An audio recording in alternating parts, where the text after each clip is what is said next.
முன்னுரை. திருக்குறள் என்பது உலக பொதுமறைகளில் ஒன்று. மொழி, இனம், சமயம் கடந்த ஒரு பொது நூல்.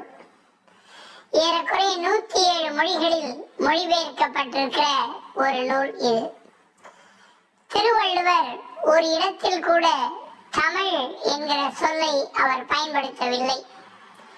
அதிலிருந்தே அவர் மொழிப்பற்றும் இனப்பற்றும் சமயப்பற்றும் அற்றவர், ஒரு பொதுவான நடுநிலையாளர் என்பதை அது விளக்கி சொல்கிறது.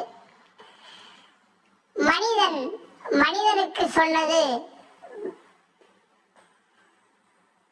மனிதன் இறைவனுக்கு சொன்னது திருவாசகம்.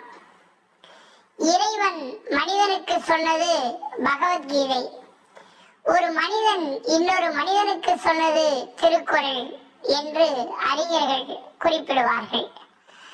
அத்தகைய நிலையில் ஒரு மனிதனுக்கு இன்றைக்கு மட்டுமல்ல என்றைக்கும் தேவைப்படுகிற அற கருத்துக்களை மக்களின் மனதில் பதிய வைத்தவர் வள்ளுவர். தமிழ் மொழி எத்தனையோ படையெடுப்புகளையும் எத்தனையோ இன்னல்களையும் தாண்டி வந்திருக்கிறது. எத்தனையோ இலக்கியங்கள் அழிந்து போயிருக்கின்றன.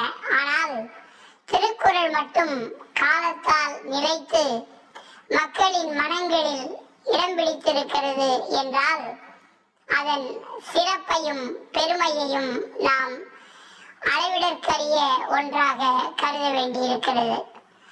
அந்த அளவுக்கு திருக்குறள் மிகுந்த ஒரு சிறந்த நூலாக விளங்கிக் கொண்டிருப்பதை பார்க்கிறோம். இதில் எந்த கடவுளின் பெயரும் குறிப்பிடப்படவில்லை. எந்த ஒரு சமயத்தின் பெயரும் இதில் இடம்பெறவில்லை. எனவேதான் இது ஒரு பொதுமறை என்று எல்லோராலும் பாராட்டப்படுகிறது. வள்ளுவருக்கு 10 சிறப்பு பெயர்கள் இருக்கின்றன.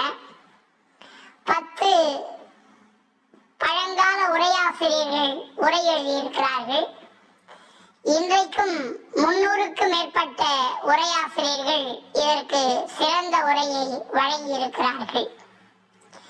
அத்தகைய பெருமைக்கும் சிறப்புக்கும் உரியது நம்முடைய குறள்.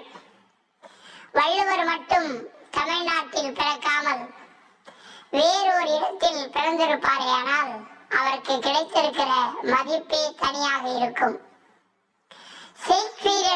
ஷேக்ஸ்பியரின் இலக்கியங்களை ஒருபோதும் நாங்கள் கைவிட மாட்டோம் என்று பிரிட்டிஷ் பேரரசு தெரிவித்தது.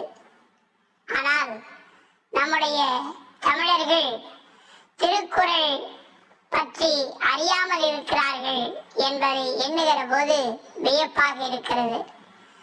அறத்துப்பால் 38 அதிகாரங்களையும் பொருட்பால் 70 அதிகாரங்களையும் காமத்துப்பால் அல்லது இன்பத்துப்பால் 25 அதிகாரங்களையும் தன்னகத்தை கொண்டு 1330 அருங்குறட்பாக்களை அடக்கியுள்ள ஒரு செம்மாந்த நூல்தான் திருக்குறள்.